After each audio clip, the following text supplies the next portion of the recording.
Amén. Buenos días a todos. ¿Qué tal? ¿Cómo la verá Alex ahí? Continuamos con la serie de predicaciones en Romanos y ya estamos en el capítulo 6.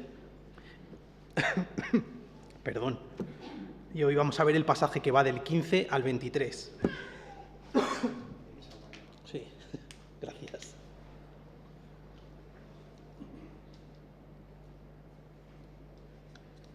Perdonad las cosas del directo. Romanos 6, desde el versículo 15 hasta el versículo 23, y lo primero que vamos a hacer es leerlo, ¿vale?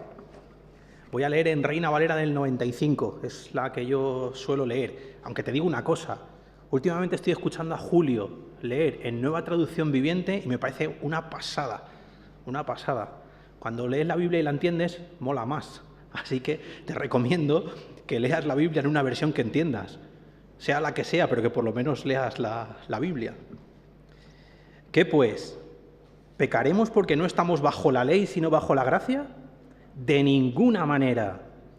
¿No sabes que si os sometéis a alguien como esclavos para obedecerlo, sois esclavos de aquel a quien obedecéis, sea del pecado para muerte o sea de la obediencia para justicia? Pero gracias a Dios que, aunque erais esclavos del pecado, habéis obedecido de corazón a aquella forma de doctrina que os transmitieron. Y libertados del pecado, vinisteis a ser siervos de la justicia. Hablo como humano, por vuestra humana debilidad. Así como para iniquidad presentasteis vuestros miembros para servir a la impureza y a la iniquidad, así ahora para santificación presentad vuestros miembros para servir a la justicia. Cuando erais esclavos del pecado, erais libres con respecto a la justicia. Pero ¿qué fruto teníais de aquellas cosas de las cuales ahora os avergonzáis? Porque el fin de ellas es muerte. Pero ahora que habéis sido libertados del pecado y hechos siervos de Dios, tenéis por vuestro fruto la santificación y como fin la vida eterna. Porque la paga del pecado es muerte, pero la dádiva de Dios es vida eterna en Cristo Jesús, Señor nuestro. Hasta aquí la palabra de Dios. El pasaje comienza con una duda que, si te fijas, es muy similar a la duda con la que empezábamos la semana pasada. La semana pasada, en el versículo 1 del capítulo 6, decíamos: ¿qué pues diremos? ¿Perseveraremos en el pecado para que la gracia abunde? Y hoy empezamos diciendo: ¿qué pues? ¿Pecaremos porque no estamos bajo la ley, sino bajo la gracia? Y es que el tema continúa siendo el mismo, con algunas diferencias de matiz, pero realmente muy parecido. Ese extraño evangelio predicado por los apóstoles, en lugar de pedirnos que nos esforcemos al máximo en el cumplimiento de la ley para así poder ganar el cielo, nos dice que la ley es estéril de cara a poder producir en nosotros salvación. Que de hecho, la ley lo que hace es aflorar nuestro desbordante pecado, nos hace todavía más pecadores. Pero en palabras de Pablo, cuando el pecado abundó, sobreabundó la gracia. Que Dios, en Cristo Jesús, nos regala una salvación inmerecida y nos imputa su justicia, el perfecto cumplimiento de la ley por parte de Jesús. Lo cual implica una cosa curiosa, y es que el cumplimiento de la ley ya no es un requisito para salvarse. Si tú te quieres salvar, no tienes que cumplir la ley. Claro, Pablo se anticipa a los trillones de objeciones que se imagina que esto está provocando en la mente de su auditorio, o que puede estar provocando en tu propia mente. Si la ley no es necesaria para que yo me salve, ¿eso significa que puedo vivir como me dé la real gana? ¿Que puedo hacer lo que yo quiera? O, en sus palabras, ¿pecaremos porque no estamos bajo la ley, sino bajo la gracia? La semana pasada, Julio, citando a José de Segovia, utilizaba una ilustración que me parece muy gráfica para comentarlo. Decía que el Evangelio de Jesucristo está crucificado entre dos ladrones. Por un lado estaría el legalismo, considerar que es mi propio esfuerzo el que debe producir mi salvación. Pero por el otro lado, y no menos importante, estaría lo que llamábamos el antinomianismo. Antinomianismo, palabra complicada.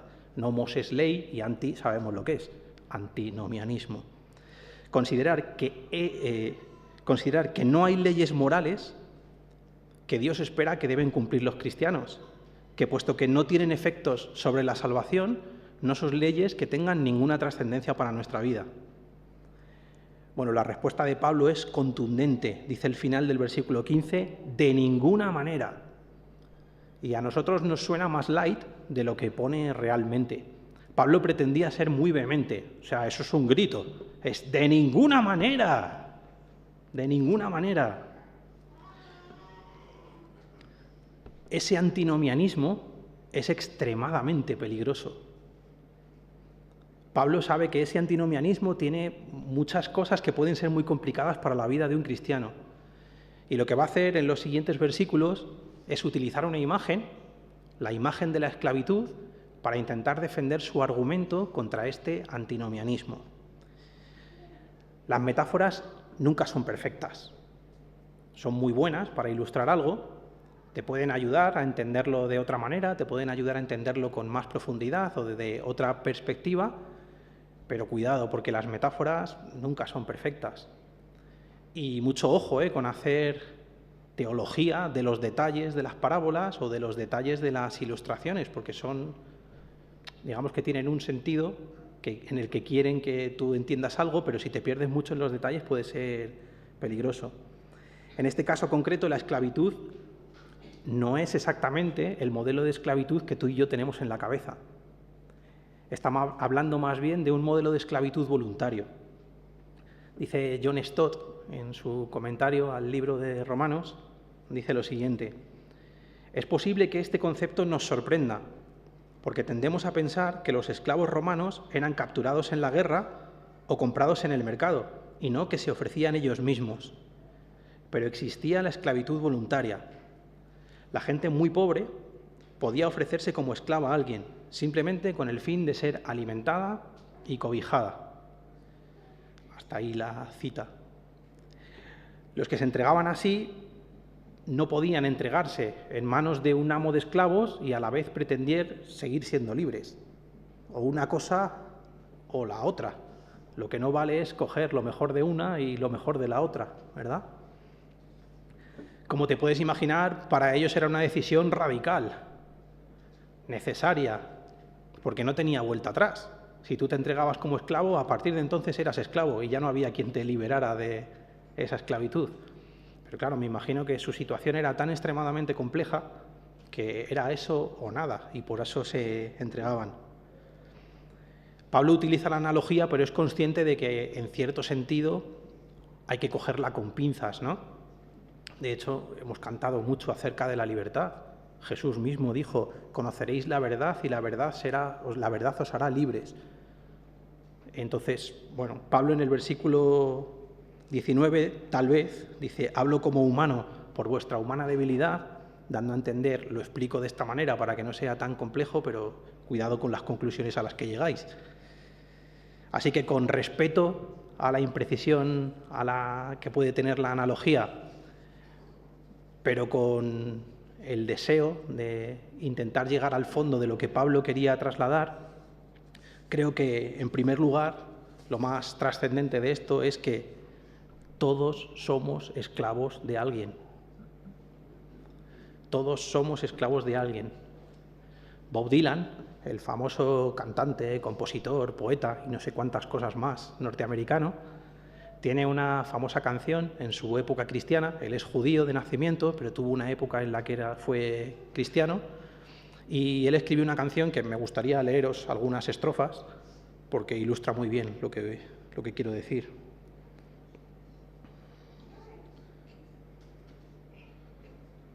Dice así: puedes ser un embajador de Inglaterra o Francia, puede gustarte jugar, quizás te guste bailar.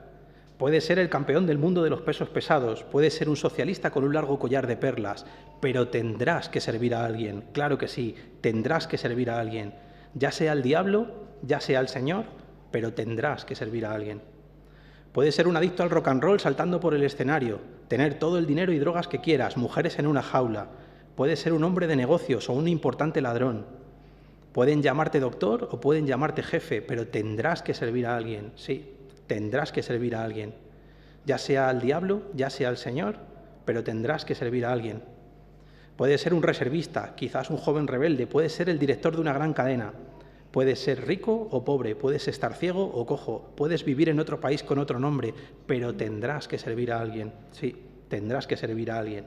Ya sea al diablo, ya sea al Señor, pero tendrás que servir a alguien. La canción sigue, pero creo que el mensaje se ha entendido, ¿no? Tendrás que servir a alguien, al diablo o al Señor, pero tendrás que servir a alguien. Todos servimos a alguien, todos. Todos obedecemos a alguien. Y como dice el versículo 17, ¿no sabes que el que se somete a alguien como esclavo para obedecerle se convierte en esclavo de aquel al que obedece? Esto es muy chocante para nosotros porque nos consideramos libres. Y no lo era menos para el auditorio de Pablo, sobre todo para el auditorio judío de Pablo y también para los ciudadanos romanos que eran libres. Ellos decían, nosotros no somos esclavos, nosotros somos hijos de Abraham, nosotros somos libres, y se enorgullecían muchísimo de esa libertad que tenían. El ser humano valora la libertad por encima de todo. La libertad es lo más importante para el ser humano. De hecho, si considera que no la tiene, está dispuesto a entregarlo absolutamente todo por conseguirla, porque la libertad es un bien supremo. Miguel Hernández, el famoso poeta español, en el contexto de la posguerra, tras la guerra civil y de una cruel dictadura, escribió un poema que a mí sinceramente me pone el pelo de punta. Dice, para la libertad sangro, lucho, pervivo. Para la libertad mis ojos y mis manos, como un árbol carnal, generoso y cautivo, doy a los cirujanos. Para la libertad siento más corazones que arenas en mi pecho. Dan espuma a mis venas y entro en los hospitales y entro en los algodones como en las azucenas. Porque donde unas cuencas, y se refiere a las de los ojos, vacías amanezcan, ella pondrá 2 piedras de futura mirada y hará que nuevos brazos y nuevas piernas crezcan en la carne talada. Retoñarán aladas de savia sin otoño, reliquias de mi cuerpo que pierdo en cada herida, porque soy como el árbol talado que retoño, aún tengo la vida. Igual lo he leído muy rápido, pero brutal lo que el ser humano está dispuesto a hacer por la libertad. Podrán doblegar mi cuerpo, podrán matarme, me podrán obligar a hacer cosas por fuera, pero nunca nadie podrá rendir mi voluntad. Mi voluntad no se rinde, yo soy libre. Y la lucha por la libertad es una lucha noble y legítima, por supuesto. Pero como muchas cosas en la vida, mezclamos algo tan noble y legítimo como es la lucha por la libertad con lo que sería el otro lado del péndulo, ¿verdad? Cuando yo era jovencito, escuchaba un grupo que se llamaba Los Dickers. Yo creo que lo escuchábamos mi amigo el Culebra y yo, nadie más en España, probablemente. Y, bueno, un grupo de segunda o de tercera regional, más o menos, que solo tenía una canción medianamente famosa, pero me acordaré del estribillo toda mi vida. Decía, no me importa lo que pienses, lo que digas, lo que hagas, porque todo me da igual. Solo quiero que te enteres de que yo hago lo que quiero, aunque a ti te siente mal. Bueno, y seguía en esa línea. Mi generación, que ha crecido en libertad, que no sabemos lo que es la esclavitud y lo que es vivir sin democracia, hemos llegado a una irreverente conclusión. Y la conclusión es, yo hago lo que me dé la gana. Yo hago lo que me dé la gana. Yo soy libre. Yo no soy esclavo de nadie. Yo no tengo dueño. Y tengo el derecho de hacer con mi vida lo que yo quiera. Tengo el derecho de hacer lo que me dé la real gana. Jesús, en una conversación parecida, que no igual, pero parecida, con los fariseos, que también se consideraban libres por ser hijos de Abraham. Les dijo en Juan 8:34, el que hace pecado, esclavo es del pecado. Las personas, por muy libres que nosotros nos creamos, somos esclavos del pecado. Por herencia, porque como hemos estado viendo en el libro de Romanos, todos heredamos el pecado de Adán, que como un justo representante de todos los humanos pecó y que por tanto ha hecho que todos nazcamos bajo el yugo del pecado y heredemos esa mancha. Y por decisión, porque sí, lo hemos heredado, pero también lo hemos decidido. Y como dice Pablo también en Romanos, todos hemos pecado, todos estamos destituidos de la gloria de Dios. Es cierto, todos en este mundo estamos bajo el dominio del pecado. Y es un cruel tirano y déspota que gobierna nuestro mundo y que gobierna nuestras vidas. Yo sé que esto a la persona normal y corriente le resulta muy chocante. De hecho, nos parece al revés, ¿no? Que hacerse cristiano es meterse en un corsé que estrecha tu libertad. Lo libre para nosotros es dar rienda suelta a nuestras pasiones, ser el capitán de nuestra vida y no someternos a nada ni a nadie, pero pecar no es ser libre. Es una idea difícil de asumir, la de que el pecado signifique esclavitud. Tío, yo no peco porque sea un súbdito del pecado. Si yo hago algo de lo que es considerado pecado por ti, que habría que ver también eso y habría que hablar mucho al respecto, yo lo he hecho porque yo quiero. Lo he hecho porque quiero. Claro, ahí la pregunta clave sería, ¿pero podrías no hacerlo? ¿Realmente podrías no hacerlo? Yo soy adicto a comer bollos, me mola mogollón, pero lo dejo cuando quiera. Bueno, pues déjalo, es que no quiero. ¿Qué mejor forma de no poder que no querer? Porque si no quieres, no puedes. ¿Qué esclavitud más eficaz? Aquella que brota del convencimiento, aquella que brota del placer, de la pasión, incluso de la devoción. Porque no es necesario que nadie te la imponga por la fuerza, brota de manera natural, forma parte de ti, de lo que tú eres.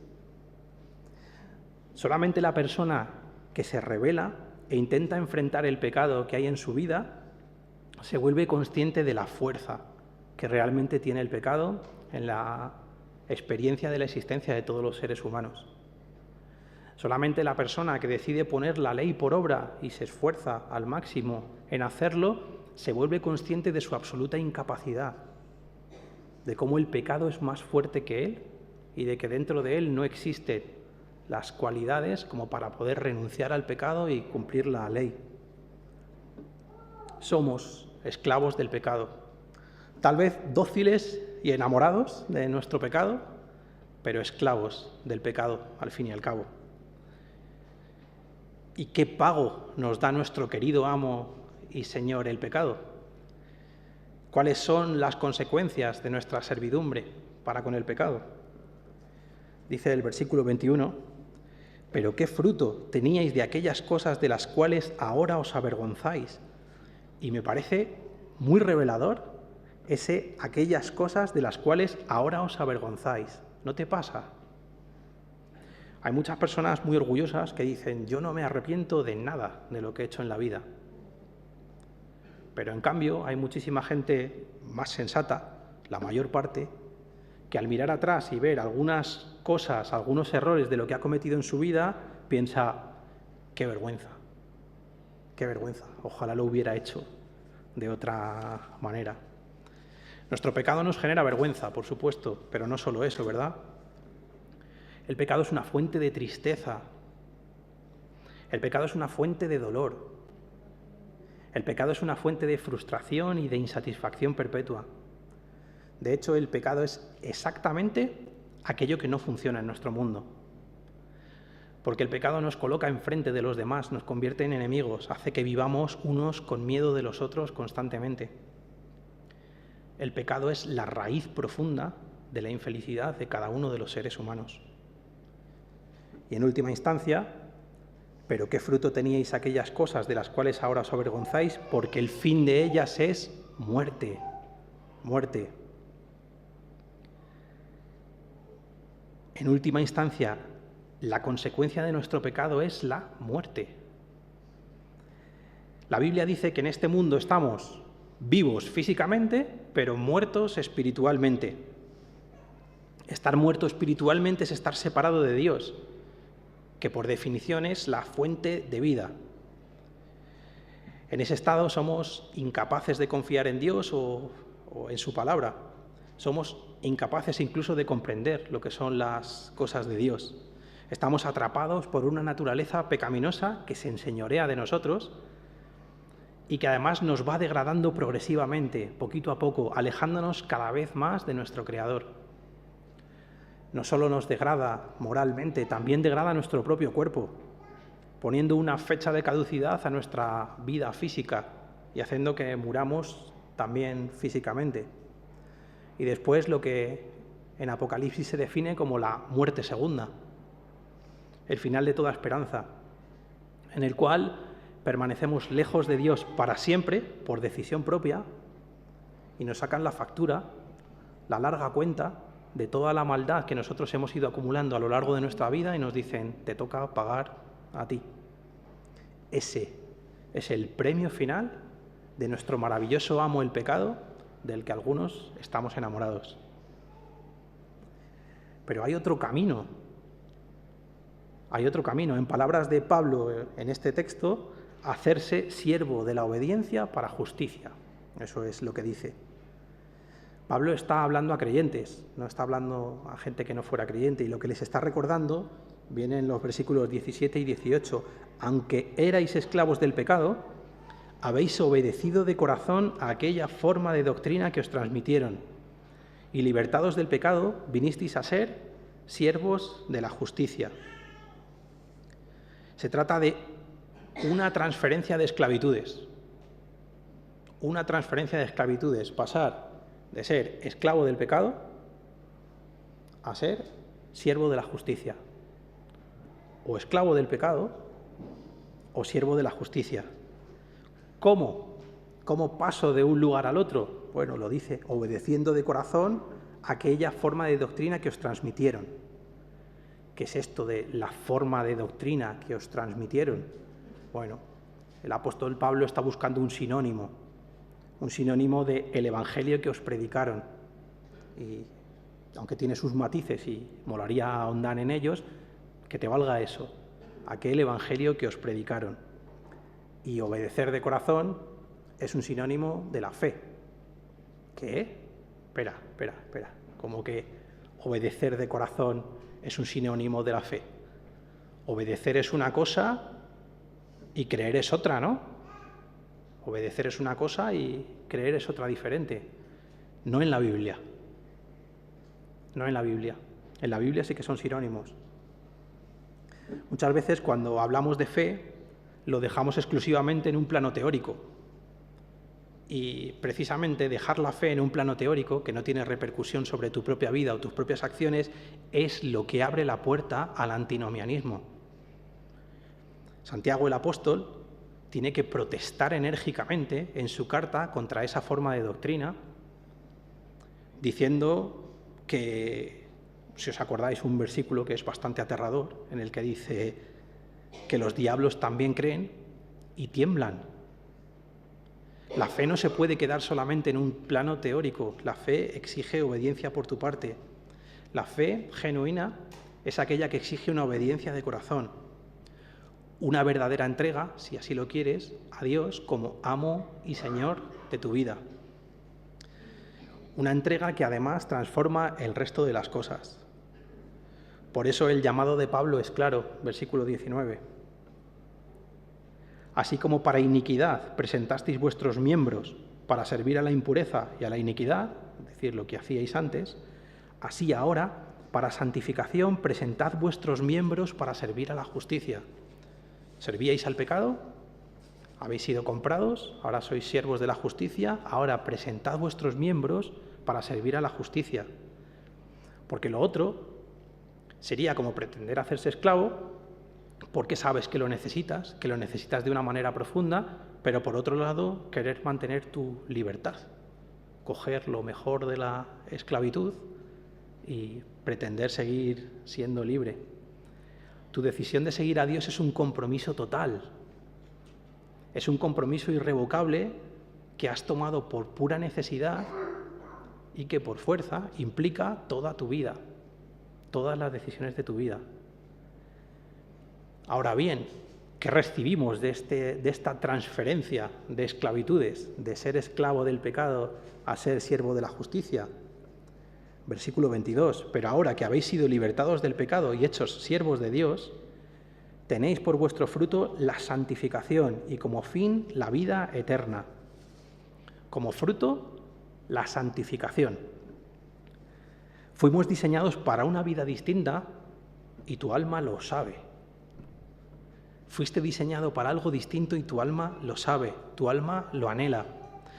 Tu vieja naturaleza te presenta la santificación como una dramática pérdida de libertad, como un yugo insoportable y aburridísimo que te aleja del placer y de la vida. Pero librarte del yugo del pecado, aunque tenga que ser en una lucha perpetua de este lado de la eternidad, provoca un enorme gozo y una enorme paz en nuestras vidas. Te desintoxica, hace que se te caigan las escamas de los ojos y que de repente empieces a ver y empieces a entender aquello que antes no entendías. Te llena de amor en lugar de ese odio y ese miedo hacia los demás y te carga de esperanza, de un futuro en el que sí que hay esperanza. Tiene como fruto la santificación y tiene como fin la vida eterna. Si describíamos la muerte espiritual como estar separado de Dios, que es, por definición, la fuente de vida, esto sería exactamente lo contrario. Amar a Dios, confiar en Dios, confiar en su palabra, empezar a comprenderle, a disfrutar de su presencia, a entender que no hay vida si no es por Él y que no hay vida si no es con Él. Versículo 23.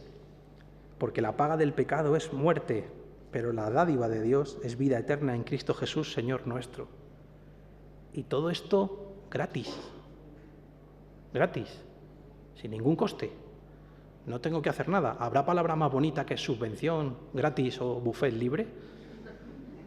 Gratis. La paga del pecado es muerte. Y cuando veas ese paga, está hablando exactamente de eso, de sueldo, de salario, de la compensación que recibía un soldado por su servicio. Y lo que está diciendo, sí, la paga, la recompensa por tu servicio como esclavo del pecado, por todo el pecado que has acumulado a lo largo de tu vida, es muerte. Pero la dádiva, y dádiva significa regalo, pero el regalo de Dios es vida eterna en Cristo Jesús, Señor o amo nuestro. Vida eterna en Cristo Jesús, Señor nuestro. Gratis no. Gratis no. En Cristo Jesús.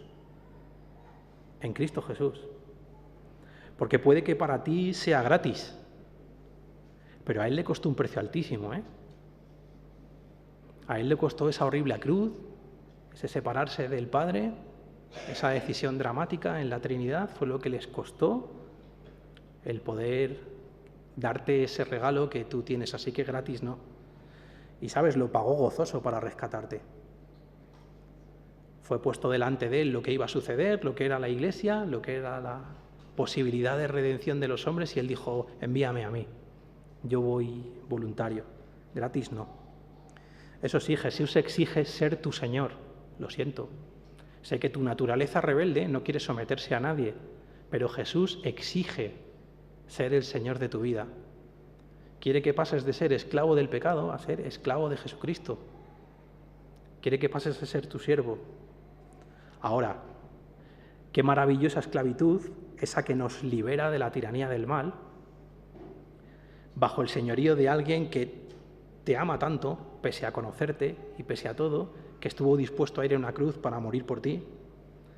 Esa tiranía, esa esclavitud que nos capacita para empezar a ser libres de la tiranía del pecado aquí y ahora, y nos promete que algún día estaremos con Él para siempre y que entonces restaurará todas las cosas para que sean como siempre debieron ser. Amén.